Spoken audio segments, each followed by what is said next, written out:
What's up, everybody? Rob here to do a thread reply. Oh my God, Darcy, you and that damn name.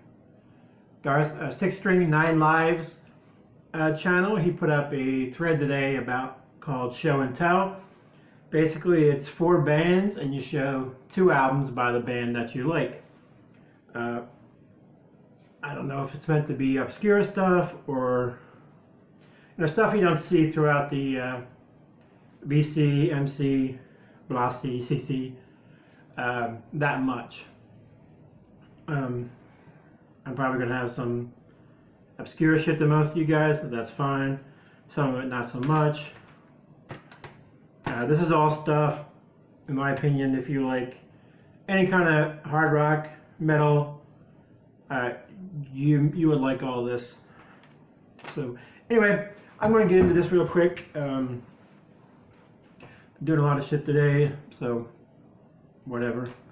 But anyway, I'm going to get into this. I don't know why I added that, but I'm just kind of rammy right now, so I'm pretty damn tired. I might actually fall asleep before midnight tonight. But anyway, let me stop rambling and talk about the subject at hand. I'm going to start off with a band called Reverend. I'm using CDs. I have this on vinyl, but because it's just easy right now, and I think most of these are only on CD. Yeah, they all are, except for Reverend. World Won't Miss You. This is their first full-length album. This is the reissue one from Dive Bomb Records. David Wayne from Metal Church is actually the singer in this band after he left Metal Church, whatever happened with those guys. He joined this band, which is out of Texas. Basically, the band existed, just David Wayne joined the band. And I don't know, this rivals Metal Church, in my opinion. Sometimes I would almost take this over it.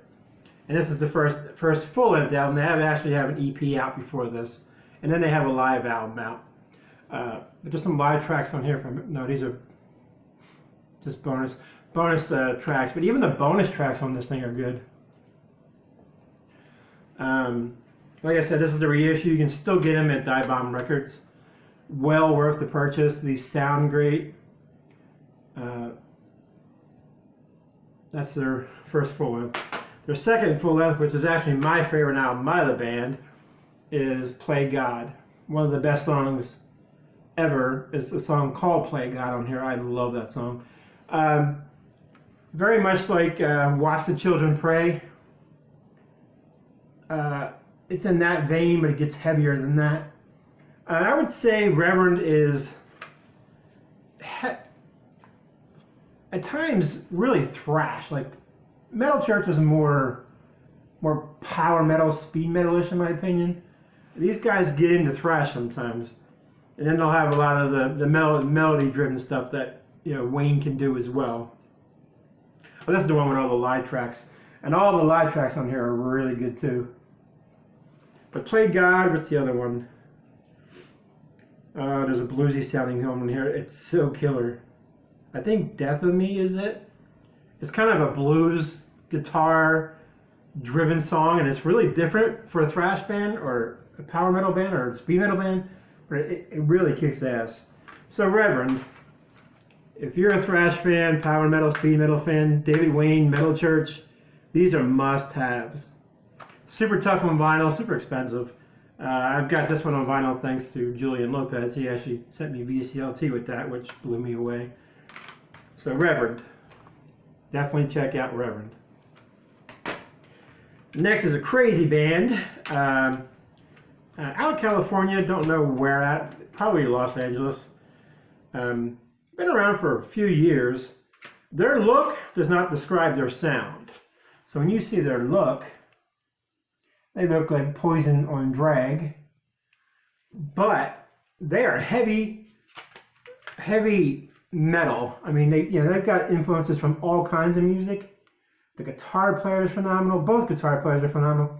The vocalist leads a little less desired, but it's one of those vocalists that aren't good, like Diamond Rex, Motorhead, bands like that, where the vocalist isn't necessarily good, but it fits and it works, and this is that.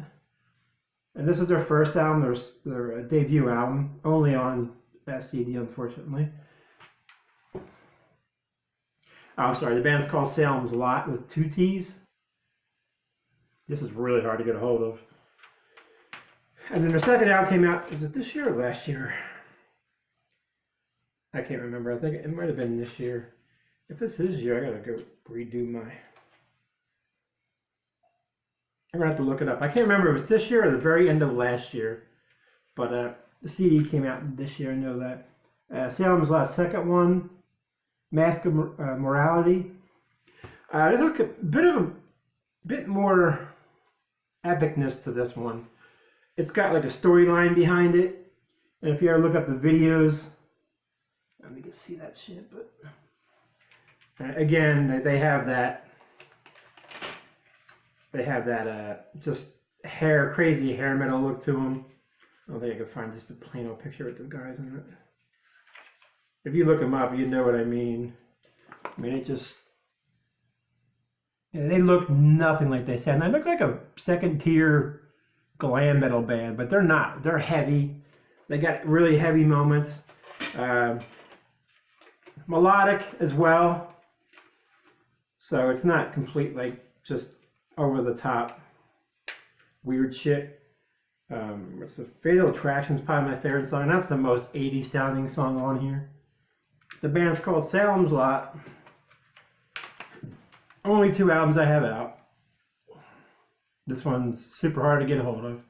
They did press a second issue of this, very limited as well. Salems Lott, number 2. Number 3 is a band out of Germany. Which one's first? This one's first.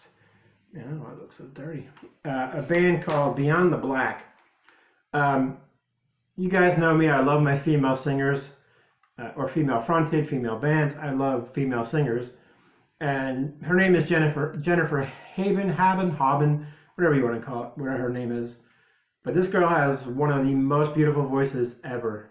If you look up her name and some live stuff, even live, it's incredible. It gives me goosebumps. That's how good she is. And then you throw a heavy power metal sound behind them. And there's a lot of songs that are slower and then kick in. But that's a band called Beyond the Black. If you like a combination of good symphonic metal and power metal, this band is probably the best out of it. Their first 2 albums are only released on CD, and they're also tough to get because you can only get them import-wise. This one's called Songs of Love and Death. And actually, if you look up her name, Jennifer, like it's spelled, and Haben, Haben, and look up that song, Songs of Love and Death? No, Love Me Forever, I'm sorry. Love Me Forever by Jennifer Haben. It's just her and the piano live. It's so incredible. And again, they look soft, but they're not. There's a vocal, I think the guitar player does some harsh vocals behind some songs. And that's their debut album. Their second album, called Lost in Forever, came out, what's it, 17 or 16? I can't see this shit anymore. Whatever. Also another one that's you only get an import version. I think it's UDR or UDR. I don't know what that one was. But this is the bonus track. This one has 17 tracks on it. Again, another really good album. Very similar to their first one, which I love when bands don't change the formula too much. They do have a new album that just came out that I do have on vinyl back there somewhere. Not as good as these 2. They got signed to one of the 3, Nuclear Blast, Napalm, or Central Meat. I can't remember which one, but they got signed to those guys. And the album's a little soft for me, which is surprising because you signed to a label like that. But Beyond the Black, this one's called Lost in Forever. Again, it's not complete symphonic. It is, it's power metal with a great female symphonic voice. Like, that's the best way I can explain it. Again, you're cheating yourself by not taking a listen to that. All right, and lastly, which one was the first one? This is the first one. And lastly, we all should know this vocalist. Fans of Nightwish, Nightwish Now, After Forever, Flora Johansson or Jansson. She's a great vocalist, and Nightwish has never been as great as they are with her behind the mic. Their latest album is just phenomenal because she's got a better range than Annette did and Tarja.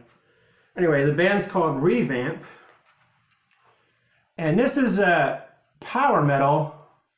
Again, kind of like Beyond the Black, power metal with a little bit of symphonic behind it. I mean, it's got Flora in there, so. But if you know Flora's band After Forever, they weren't your typical, like Epica or Within Temptation. They were heavier. You know, they had some soft songs. Every band has soft songs. But this is great. Again, some harsh vocals in here. She does some harsh vocals. Her range is phenomenal. I mean, there's some heavy stuff on here. Then you go for, what's the one song?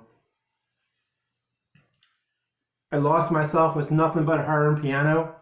Just phenomenal song. And her voice is just tremendous. She's another one to, make my top 10 female vocalists of all time. And that says a lot. And this album's self-titled. But it's called Revamp. And the second album came out, not as good. How often is, it's rare that the first or second album gets beat anyway. And this one's called Wild Card. And this is right after this, she kind of started messing with Nightwish. 2000. This is 13, right? Okay, so maybe a year or two after this, she started messing with Nightwish, but that's why they didn't continue. From what I understand, they have one more album to put out because it's on Nuclear Blast that they owe still, I think. But I don't know if the Northwards she just is releasing tomorrow actually counts as her contract thingy. But this is called Wild Card. I like that because it's got the two sides of her, the demonic side and the sweet side. Pretty much, there's the sweet side, middle finger up at you bitches. Again, pretty much the same. Got that power metal, symphonic influenced, just phenomenal band. Another band, guys, that you shouldn't overlook. I know a lot of you guys don't like female fronted bands, which I'll never understand, but great band. A band I wish they would put out more, even though she's in Nightwish. I mean, I would actually take this band. If you put Nightwish and this band head to head, I would take this band. I would take After Forever over Nightwish, honestly. Her original band. So anyway, there you go, Darce. There's my 4 bands. I guess 3 of the 4 kind of obscure, but I never see those bands mentioned very much. I see Reverend mentioned here and there, but I've never seen the other ones mentioned. I don't think at all. I mean, the other one I can think of is Kenneth from Great Shirt Films 1, but I don't think he's even mentioned some of these until I brought him up. Although I know he knows them because Kenneth and I are like brothers from different continents. Anyway, I'm going to stop talking. I'm going to get the hell out of here. Cool subject, Darcy. For you guys that don't know Darcy, I will leave a link in my description below to his channel. Sub him up. He's a real cool guy. I really enjoy his channel. He's one of my favorite guys overall, not just newer guys. He talks about his shit, goes into depth. Very well spoken, unlike me. Y'all have a good day. We'll catch up real soon.